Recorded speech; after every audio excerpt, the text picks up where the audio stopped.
Hello everyone, welcome to my channel Indian law academy. आज की जो वीडियो है या आज का जो टॉपिक है वो भी रिक्वेस्टेड वीडियो है या टॉपिक है। और एक व्यूवर ने मुझे इस पे जो है कमेंट करके बोला था इस पे एक वीडियो बनाने के लिए, जो कि है controller and auditor general of India. इसको शॉर्ट में बोलते हैं कैग। ठीक है, ये पार्ट 5 में इंडियन कॉन्स्टिट्यूशन के पार्ट 5 में दिया गया है और चैप्टर इसका जो है लास्ट चैप्टर दिया हुआ है जो कि चैप्टर 5 है, पार्ट 5 का चैप्टर 5। ठीक है, और जो पार्ट 5 है वो यूनियन की बात करता है। ठीक है, यूनियन से मतलब है इसमें प्रेसिडेंट के बारे में दिया गया है। और 5 चैप्टर है, जैसे कि फर्स्ट चैप्टर में दिया गया है द एग्जीक्यूटिव। एग्जीक्यूटिव से मतलब है प्रेसिडेंट के बारे में। इसमें मैं इसके ऊपर भी एक वीडियो में बनाऊंगी, जल्द ही बनाऊंगी। तो उसमें जो है जो प्रेसिडेंट का इलेक्शन कैसे होता है वगैरह सब कुछ दिया हुआ है, या प्रेसिडेंट की क्या पावर है इंडियन पार्लियामेंट में या इंडियन पॉलिटिक्स में। फिर चैप्टर 2 है जो पार्लियामेंट के बारे में बात करता है। फिर चैप्टर 3 जो है वो है legislative power of the president. President की लेजिस्लेटिव पावर के बारे में बात करता है। चैप्टर 5 जो पार्ट 5 का ही पार्ट है द यूनियन जुडिशरी की बात करता है। ठीक है, यूनियन जुडिशरी पे मैं पहले एक वीडियो बना चुकी हूँ जो कि सेक्शन 124 से लेकर 147 तक दिया हुआ है। और इसमें जो है सुप्रीम कोर्ट के बारे में दिया है। यूनियन जुडिशरी से मतलब है सुप्रीम कोर्ट। ठीक है, फिर उसके बाद पार्ट 5 आ जाता है controller and auditor general of India या कैग के बारे में दिया गया है। तो इसके आज हम इसी को कवर करने वाले हैं आज की वीडियो में, controller and auditor general of India. ये सेक्शन चैप्टर 5 है, पार्ट 5 का चैप्टर 5 है। और सेक्शन 148 से लेकर सेक्शन या आर्टिकल है इसमें, क्योंकि ये कॉन्स्टिट्यूशन है तो कॉन्स्टिट्यूशन में आर्टिकल होते हैं। आर्टिकल 148 से लेकर आर्टिकल 151 तक है। और मैं एक चीज़ और यहाँ क्लियर कर दूँ, जो आर्टिकल और सेक्शन में कोई फ़र्क नहीं होता है। सिर्फ एक जो है किसी भी एक्ट को पार्ट्स में बांटना होता है, इसका मेन पर्पज़ जो होता है। और सेक्शन जो होता है वो ज़्यादातर कहना चाहिए किसी भी लॉ में दिया, जितने भी लॉ होंगे सब में सेक्शन होते हैं। सिर्फ और सिर्फ कॉन्स्टिट्यूशन ही ऐसा है जिसमें आर्टिकल होते हैं। तो एक तरह से ये भाग में बांटने से मतलब होता है, और बाकी और इसका कोई मतलब पर्पस नहीं होता। तो इसमें कन्फ्यूज़न जो होता है वो क्लियर करने की वजह से मैंने ये चीज़ क्लियर की यहाँ। तो सेक्शन 148 देख लेते हैं। इसमें एक तरह से जो controller auditor general of India है इसके बारे में दिया गया है। इसका इंट्रोडक्शन पार्ट दिया हुआ है, और इसकी क्या मतलब, इंट्रोडक्शन से मतलब ये है क्या क्या इसके काम है और क्या होता है controller auditor general of India, वो सब चीज़ दी हुई है। ठीक है, सेक्शन 148 में देखते हैं controller and auditor general of India. सब article 1 there shall be a controller and auditor general of India. मतलब ये है कि शैल से मतलब होता है, यहाँ जो शैल दिया हुआ है, आप चाहे तो बेयरक भी मेरे साथ पढ़ सकते हैं। जो इसमें शैल दिया हुआ है, शैल का मतलब है किसी भी कंट्री के लिए या इंडिया के लिए। यहाँ हम इंडिया की बात करें तो इंडिया के लिए एक controller and auditor general of India होगा, मतलब इंडिया के लिए या देश भारत के लिए। ठीक है, वो shall be appointed by the president, जो कि प्रेसिडेंट द्वारा अपॉइंट किया जाएगा। किस तरह से किया जाएगा? बाय वारंट, वारंट द्वारा, under his hand and seal, and shall only be remove from office in like manner. मतलब जैसे अपॉइंटमेंट होगा वैसे ही उसको रिमूवर किया जा सकता है या रिमूव किया जा सकता है उसकी जॉब से या ड्यूटी से।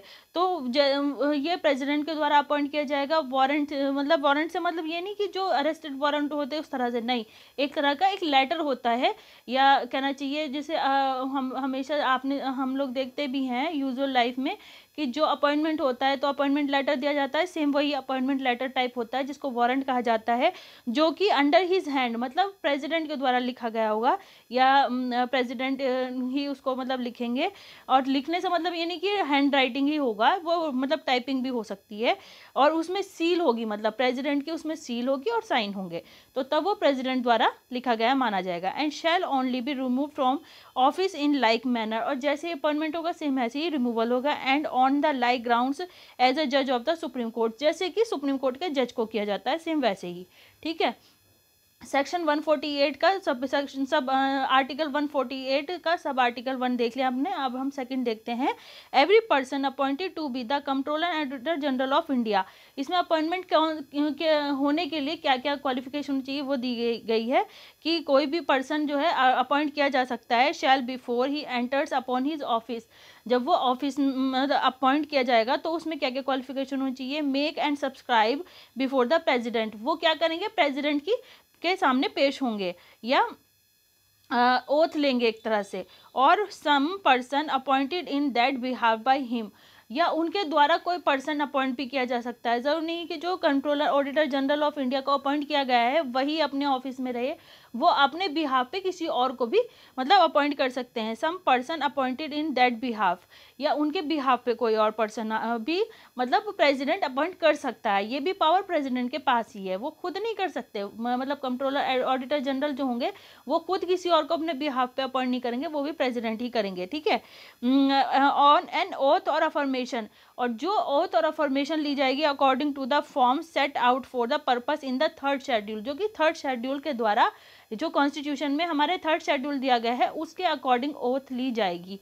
उसमें ओथ के बारे में दिया गया है थर्ड शेड्यूल में, कॉन्स्टिट्यूशन के जो शेड्यूल है ना, तो उसमें जो है ओथ के बारे में दिया गया है कि कौन सा प्रेसिडेंट की ओथ क्या होगी, या वाइस प्रेसिडेंट की क्या होगी, या controller auditor general of India की क्या होगी, या चीफ जस्टिस ऑफ इंडिया की ओथ क्या होगी। तो वो जो कैग की होगी या कंट्रोलर ऑडिटर जनरल की जो ओथ सिस्टम होता है वो उसे फॉलो करते हुए ओथ लेंगे, ठीक है। वो ओथ कौन दिलाएंगे? प्रेसिडेंट दिलाएंगे, सेम एज जैसे कि चीफ जस्टिस ऑफ इंडिया को दिलाई जाती है, ठीक है। अगर आपको कन्फ्यूज़न हो तो मेरी वो वाली वीडियो भी देख सकते हैं जिसमें मैंने यूनियन जुडिशरी के बारे में बताया है, और जिसमें जो है उसमें ओथ सिस्टम भी बताया है कि कैसे ओथ ली जाएगी, प्रेसिडेंट ओथ दिलाएंगे वगैरह वगैरह। और ये शेड्यूल 3 में दिया गया है ओथ सिस्टम कि ओथ कहाँ मतलब किस तरह से ली जाएगी, वो हमारा शेड्यूल थर्ड बताता है, schedule third.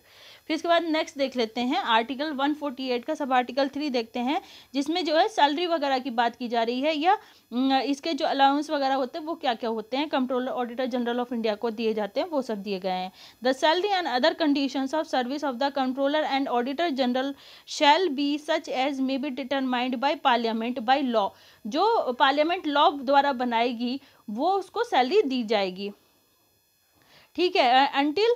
until they are so determined shall be as specified in the second schedule, जो कि सेकंड शेड्यूल में स्पेसिफाई की गई है कि क्या जॉब वो सैलरी होगी। वो अगर हमें सैलरी देखनी है controller auditor general of India की, तो वो शेड्यूल सेकंड हमें बताता है। फिर इसके बाद एक प्रोवाइजो दिया गया है, इसमें क्या है, provided that neither the salary of a controller and auditor general nor his rights in respect of leave of absent, pension और age of retirement shall be varied to his disadvantage after his appointment, ठीक है।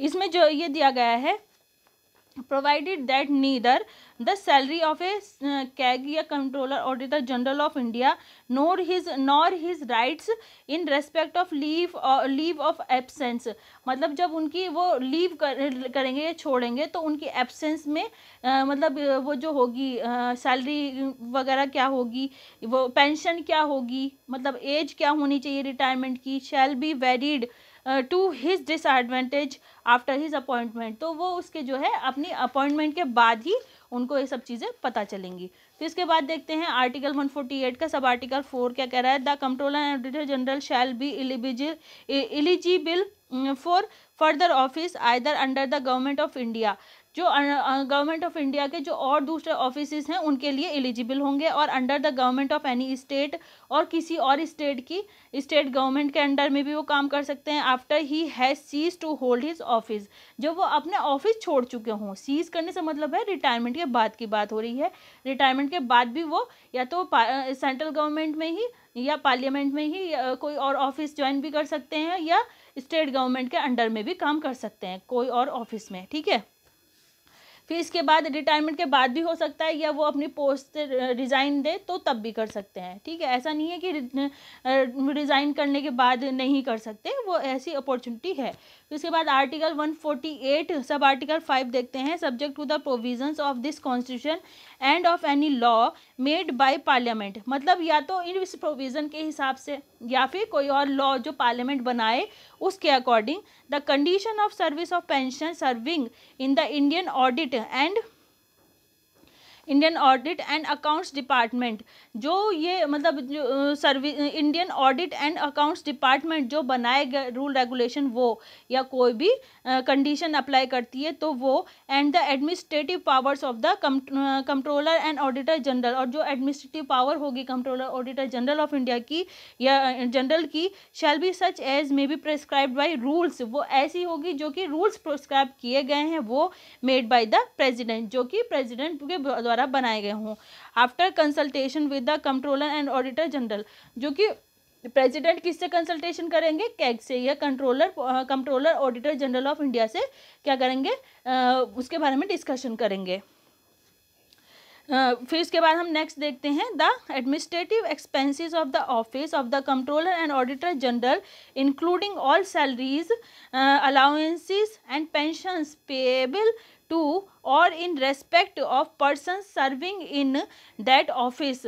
मतलब जो controller auditor general होंगे उनको वो सारी चीज़ें दी जाएंगी जो हमारे पार्लियामेंट ने या हमारे लॉ ने बनाई हुई है, या कहना चाहिए जो टाइम टू टाइम चेंज होता है, ये प्रेसिडेंट के और कंट्रोलर ऑडिटर जनरल के कंसल्टेशन के बाद। Shall be charge upon the consolidated fund और India, consolidated fund of India, उन पे चार्ज भी लगाया जा सकता है कंसोलिडेटेड फंड ऑफ इंडिया द्वारा, ठीक है, अगर कोई रूल रेगुलेशन चेंजेस होते हैं तब।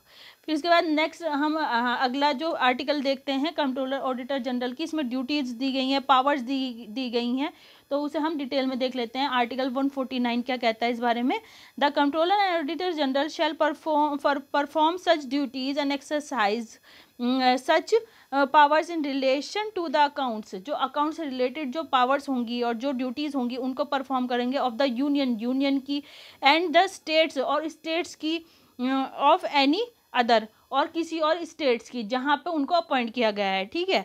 तो अथॉरिटी और बॉडी एज में भी प्रेस्क्राइब्ड बाई, जो कि प्रेस्क्राइब की गई है या बताई गई है हमारे लॉ द्वारा, और under any law made by parliament, या हमारे जो पार्लियामेंट लॉ बनाता है उसके द्वारा, ठीक है।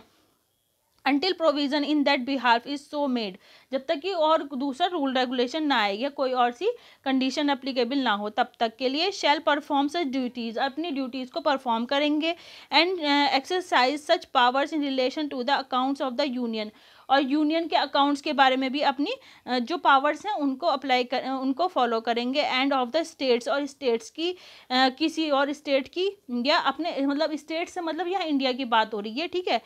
अगर कहीं और इंडिया के किसी स्टेट में, मतलब स्टेट से मतलब राज्य में कहीं अपॉइंट किया हुआ है कंट्रोलर ऑडिटर जनरल को, तो वो वहाँ की भी देख सकते हैं, और यूनियन की ही तो वो करेंगे ही, ठीक है।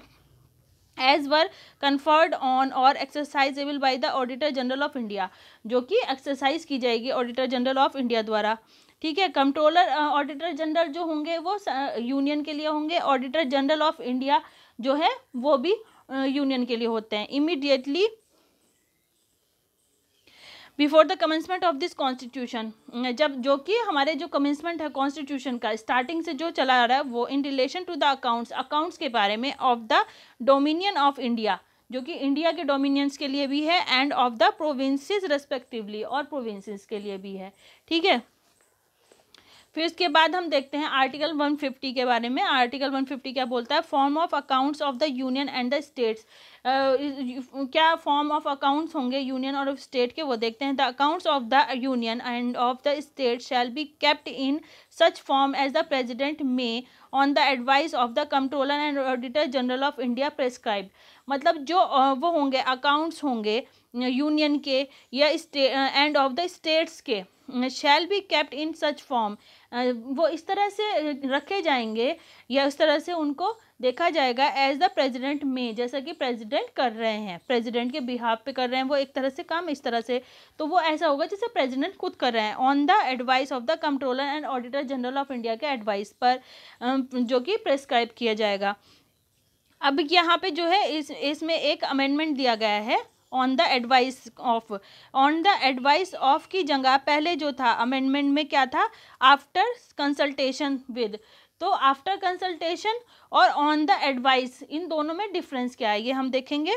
और इसमें ये जो अमेंडमेंट हुआ है पहले ये देख लेते हैं। ये अमेंडमेंट हुआ 44th अमेंडमेंट एक्ट 1978 द्वारा हुआ, जिसे जो है आफ्टर कंसल्टेशन की जगह कर दिया गया ऑन द एडवाइस ऑफ, मतलब ये कहा जा रहा है कि आफ्टर कंसल्टेशन से मतलब है प्रेसिडेंट की कंसल्टेशन लेने के बाद होगा, लेकिन यहाँ पे जो ये अमेंडमेंट किया ऑन द एडवाइस ऑफ, तो यहाँ वहाँ पे कंसल्टेशन हटा के एडवाइस कर दिया गया है कि यहाँ पे प्रेसिडेंट जो है वो कैग से या कंट्रोलर ऑडिटर जनरल जो होंगे उनसे जो है एक तरह से एडवाइस करेंगे, ठीक है। तो यहाँ ये डिफरेंस है। आफ्टर कंसल्टेशन से मतलब ये हो गया कि वो जो है प्रेसिडेंट अपनी खुद की जो मेंबर्स होंगे पार्लियामेंट के उनसे कंसल्टेशन के बाद ऐसा करते थे। लेकिन अभी जो है कंट्रोलर ऑडिटर जनरल के क्या करेंगे, उनसे एडवाइस से करेंगे इसे, ठीक है। फिर इसके बाद आर्टिकल 151 देख लेते हैं, इसमें क्या है, ऑडिट रिपोर्ट्स जो होंगी उनके बारे में दिया गया है। आर्टिकल 151 सब आर्टिकल 1 देखते हैं। The reports of the controller and auditor general of India relating to the accounts of the union, जो कि अकाउंट्स ऑफ द यूनियन के बारे में होगी, shall be submitted to the president, वो प्रेजिडेंट के पास सबमिट करेंगे। वो shall cause them to be laid before each house of the parliament, जो कि पार्लियामेंट के दोनों हाउसेस के सामने क्या करेंगे, उसको रखेंगे। फिर इसके बाद नेक्स्ट देखते हैं, the report of the controller and auditor general of India relating to the accounts of a state shall be submitted to the governor, जो अगर किसी स्टेट की है, जो कंट्रोलर ऑडिटर जनरल ने किया है, सबमिट की है किसी गवर्नर के पास, मतलब जैसे हम यूनियन में अगर हम देखते हैं तो जो कैग होगा या कंट्रोलर ऑडिटर जनरल होंगे वो यूनियन में करेंगे प्रेसिडेंट के पास वो रिपोर्ट सबमिट, कौन सी रिपोर्ट, ऑडिट रिपोर्ट। और जो स्टेट में होंगे कंट्रोलर ऑडिटर जनरल जो होंगे वो अपनी जो रिपोर्ट होंगे, ऑडिट रिपोर्ट जो करेंगे सबमिट करेंगे वो गवर्नर के पास करेंगे। सेम जैसे यूनियन में होता है वैसे ही स्टेट में होगा, ठीक है। और वो जो है लेजिस्लेटिव ऑफ द स्टेट के सामने रखी जाएगी, वो जो रिपोर्ट होगी स्टेट लेवल की, ठीक है। और यूनियन लेवल की जो रिपोर्ट होगी, ऑडिट रिपोर्ट होगी, वो रखी जाएगी पार्लियामेंट में, ठीक है। यहाँ तक ये चीज़ क्लियर हो गई।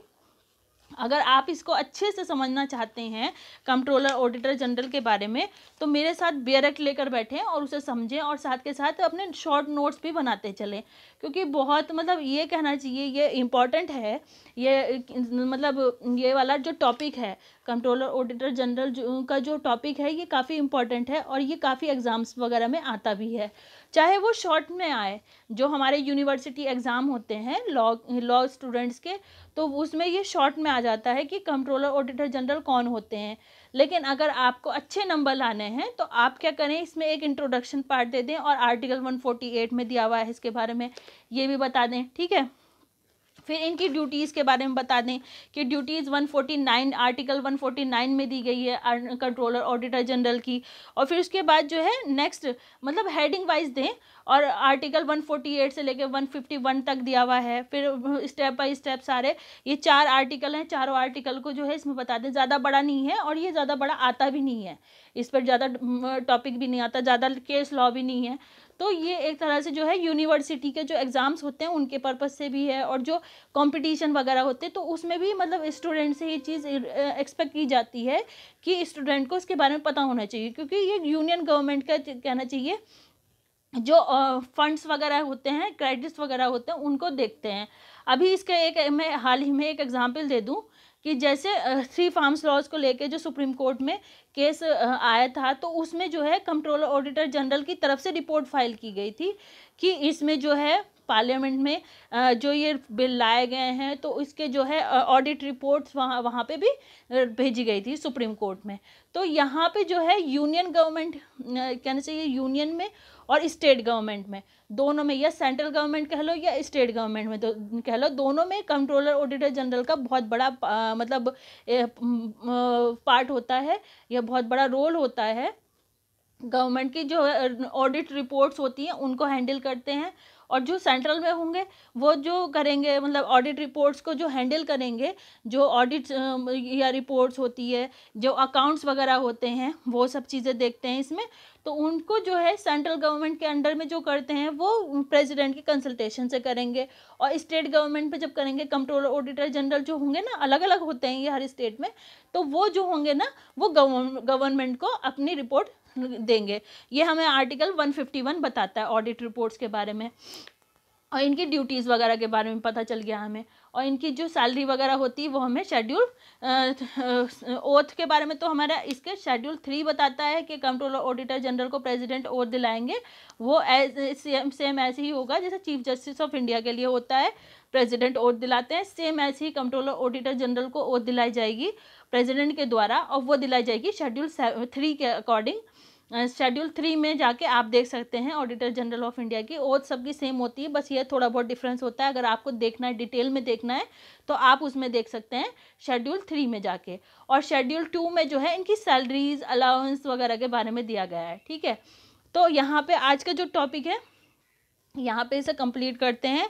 अगर आपको मेरी वीडियो पसंद आई हो तो इसे लाइक करें, शेयर करें, ज़्यादा से ज़्यादा शेयर करें और सब्सक्राइब करें, और कमेंट ज़रूर किया करें कि आपको मेरा लेक्चर समझ में आया कि नहीं आया, या नेक्स्ट वीडियो आपको कौन से टॉपिक पे चाहिए वो भी मुझे टाइम टू टाइम बताते रहिए, क्योंकि जिससे कि मैं इस पर अच्छी अच्छी वीडियो बनाती रहूं और सोसाइटी को थोड़ा अपनी लीगल नॉलेज के ज़रिए जो है थोड़ा हेल्प कर सकूं। मेरा इसे मतलब वीडियोस को बनाने का मेन पर्पस ही यही होता है कि जो लोग हैं उन्हें जो है लीगल नॉलेज मिलती रहे। तो ऐसा नहीं है कि स्टूडेंट्स के लिए ही ये हेल्पफुल होती हैं, ये सभी लोगों को मतलब एक लीगल अवेयरनेस के नज़र से अगर हम देखें, नज़रिए से अगर हम देखें तो ये सभी के लिए ज़रूरी होती है। लीगल अवेयरनेस सबके लिए ज़रूरी होती है, क्योंकि वैसे भी हमारे ये माना जाता है कि सभी लोग जो है दुनिया का कानून जानते हैं, लॉ ऑफ द लैंड जो है सब पर्सन जानते हैं, लेकिन ये प्रज्यूम करके चला जाता है, जबकि ऐसा नहीं होता। तो ये इसीलिए जब भी कोई पर्सन क्राइम करता है तो वो इसको नहीं कह सकता कि हाँ मुझे लॉ नहीं पता था, तो ये इस चीज़ का मतलब ये फ़ायदा नहीं मिलेगा, क्योंकि वो क्राइम है और वो सबको ये प्रज्यूम करके चला जाता है कि सबको लॉ ऑफ द लैंड सबको पता है। तो इसलिए लीगल नॉलेज होनी चाहिए, सबको पता होना चाहिए, अपने राइट्स के बारे में पता होना चाहिए, अपनी ड्यूटीज़ के बारे में पता होना चाहिए, जिससे हम अपनी एक अच्छी सोसाइटी बना सकें। मेन पर्पस लॉ का जो है अच्छी सोसाइटी मेंटेन करना होता है, क्योंकि अगर क्राइम है और अगर बिना मतलब पनिशमेंट नहीं होगा तो सोसाइटी कभी भी अच्छी, या कहना चाहिए वेल एजुकेटेड, या कहना चाहिए अच्छी सोसाइटी की हम कल्पना भी नहीं कर सकते। तो आज के लिए अभी के लिए इतना ही। अगर आपको मेरा लेक्चर पसंद आया हो, जैसे मैंने पहले भी कहा, इसे लाइक करें, ज़्यादा से ज़्यादा शेयर करें और सब्सक्राइब करें, और मुझे आगे बताते रहें कि मुझे आपके लिए कौन सी वीडियो लानी है या कौन से टॉपिक पे वीडियो लानी है। अभी ये भी एक व्यूवर ने मुझसे रिक्वेस्टेड वीडियो थी तो मैंने इस पे वीडियो बनाई। नेक्स्ट वीडियो तक के लिए बाय बाय।